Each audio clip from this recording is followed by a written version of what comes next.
Democrats to join Trump, Republicans in talks to avert government shutdown. Washington, Reuters. Democratic leaders in Congress on Monday accepted an invitation to meet U.S. President Donald Trump and Republicans for talks to avert a government shutdown this week, even as the Democrats pressed demands on funding priorities and protecting immigrants. House of Representatives Democratic leader Nancy Pelosi and Senate Democratic leader Chuck Schumer, who canceled a meeting with Trump last week after he issued a disparaging note about them on Twitter, said Monday they hoped the president would remain open-minded about reaching a deal with Democrats. "We need to reach a budget agreement that equally boosts funds for our military and key priorities here at home," Pelosi and Schumer said in a statement. "There is a bipartisan path forward on all of these items." The meeting was scheduled for Thursday, a day before funding for the federal government is due to run out.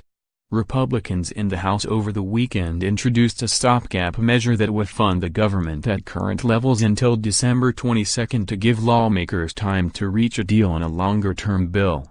The House and Senate are expected to vote on the measure this week. Republicans have a majority in both the House and Senate. But in the Senate they will need some Democratic support to get the spending bill past procedural hurdles that require 60 votes. Since there are only 52 Republicans in the 100-member chamber. Schumer said on Monday that everyone should be working to avoid a shutdown, and he did not believe Republican congressional leaders wanted one. "The only one at the moment who's flirted with a shutdown is President Trump, who tweeted earlier this year that we could use a good shutdown to fix the mess," Schumer said. The Republican bill will provide some short-term help for states that are running out of money to finance an insurance program for millions of lower-income children, called the Children's Health Insurance Program, CHIP, Republican aides said.